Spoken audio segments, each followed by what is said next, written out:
These federal court documents, unsealed just this morning, Rita Mays was behind the murder of those 7 veterans. The demand for testing in Monongalia County is through the roof. It starts like this. Hey Siri, do I have coronavirus? His name is Tiny.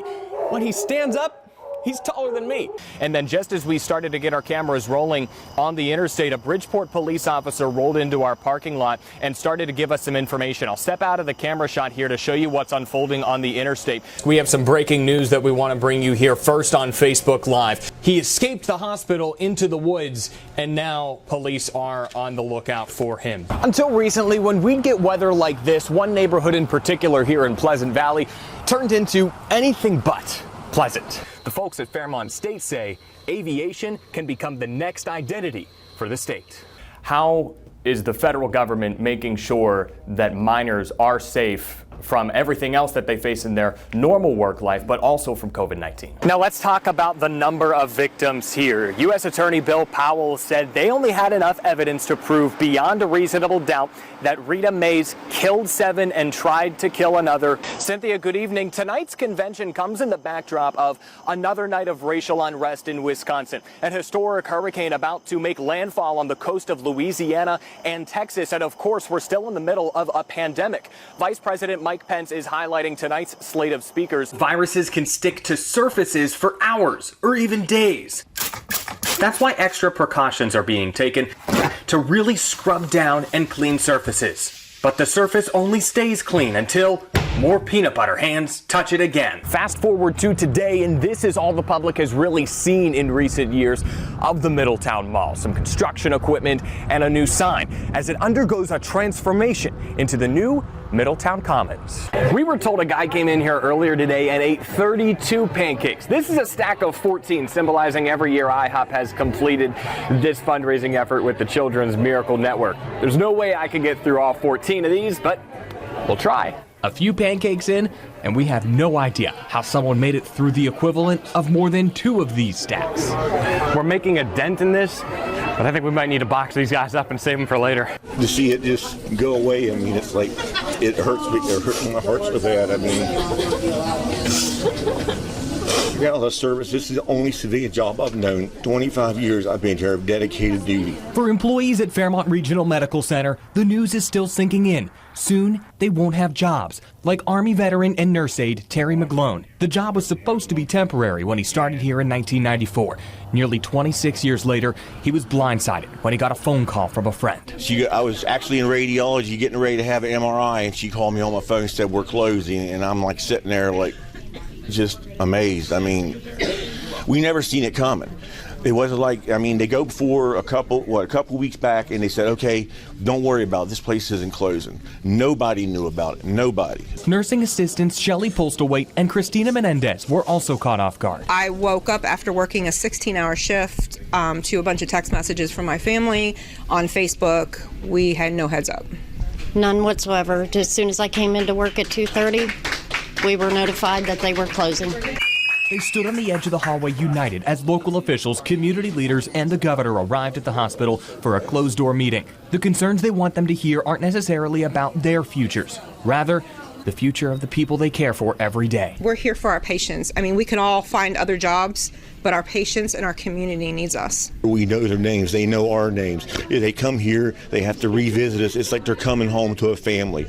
People are going to die. The opioid crisis is going to get bad. It's going to get worse. They're not going to have no place to go. We kept them going. We gave them hope.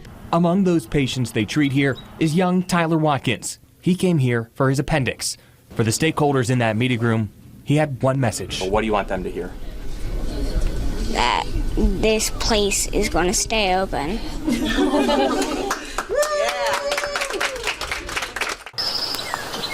This quiet Baptist church sits on a hilltop in the small community of Everettsville in Monongalia County. It's close to the Marion County border. While silence is prevalent here on most days, on Sunday, March 15th, 120 churchgoers from Monongalia, Marion, and Harrison counties filled the air with praise, packing the church to celebrate a minister's anniversary at the church. And in hindsight, that might have been the worst possible thing that we could do at the time. The celebration slowly turned into chaos. What they didn't know, the coronavirus was lurking and about to take a toll on the black community they didn't see coming. Romelia Hodges was at the ceremony. Until that day, there were no confirmed cases of COVID-19 in the state. There was a false sense of reality. One by one, members of the 8 congregations who attended the celebration got sick. Many went to the hospital. 2 of them died. As church members saw each other getting sick, they knew there was a problem. This was an epidemic, and it required the immediate attention of public health officials as well as state officials. Many of them didn't show symptoms for weeks. While they quarantined in their homes, they learned testing wouldn't be available to them. Some were turned away at testing sites for not meeting certain criteria laid out by the CDC. Some couldn't get referrals from a physician because they didn't have one. Scarce testing availability didn't help.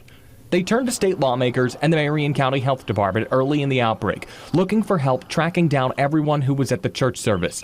All of this while the National Guard was sent to nursing homes, including at Sundale and Morgantown, to test everyone at those facilities. Lloyd White is the Marion County Health Department administrator. The testing criteria probably, in my opinion, could have been and should have been relaxed. However, to do that would not have accomplished a lot of goals because, 1, we didn't have the test kits. 2, we didn't have the capacity to run the tests themselves. Hodges worked off a photo of the gathering, pastors' lists, and her memory to figure out who was at the church that day. She looked for some direction she says she didn't get from the health department to help contact trace everyone at the ceremony. But with contact tracing, I got to stress this. When we call somebody, if they don't answer the phone or don't call us back, then we move on. And we'll go back. 10 people may take 25 phone calls. That takes a lot of time. For contact tracing to be effective, it takes communication and cooperation. Without either of those, then we're just not going to be effective in getting the information that we need to decrease the risk of transmission. Hodges also looked to Senator Joe Manchin for help. She worked with representatives from his staff to compile a list of people at the ceremony. His staff coordinated testing for churchgoers at UHC in Bridgeport. We just said, Lloyd, do what you know is right. We'll back you up. I'll take the blame for it. Someone wants to call and raise Cain with you. Tell them to call Senator Manchin. He told me to do it. Sometimes you just got to ask for forgiveness and hell with it. The rules that don't make any sense at all, and people were hurting. Manchin grew up with members of the Morning Star Baptist Church in Fairmont, one of the congregations hit hardest by the virus. This outbreak hit home. When you've known families all your life, how good they are, and the heart they have for people, heck yeah, it hurts. It hurts when you see your family and your friends hurting, and they know they need help. Members of North Central West Virginia's black community feel they've been left out of the state's response to the coronavirus. This disease has just came like a massacre. It is a mass massacre. Delegate Danielle Walker of Monongalia County also worked with the group and Senator Manchin's office to get testing. This is a public health crisis. Wednesday, more than 50 days into the state's response to the virus, it was announced targeted testing will begin to the state's African-American communities, including in Marion and Monongalia counties. Coronavirus czar Dr. Clay Marsh identified the African-American community as a vulnerable population, and DHHR Secretary Bill Crouch said the state has formed an African-American coronavirus advisory task force. Prior to that point, though, Walker said the state's response wasn't sufficient. It is not good enough what you are doing to my community. As testing was finally approved, church members, many of them elderly, couldn't make the long journey to Bridgeport for testing.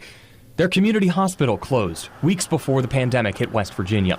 Hodges took it upon herself to drive many of them to get tested, all while her husband was severely sickened by the virus.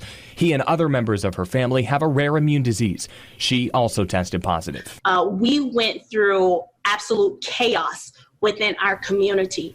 More than 50% of Marion County's cases were in the black community. The county is 3% black. Now, Hodges wants to make sure her community is brought into the conversation and can affect change. When you have the ability to have diversity at the table and you are directly speaking to the folks who know their cultures, you have the ability to affect change in a larger and greater way. Her family is doing better now, but she says her fight is long from over. What kept you going through all this? If I have the opportunity to impact change for myself, there's often times that I can't be selfish because I know that I can impact the larger community as a whole.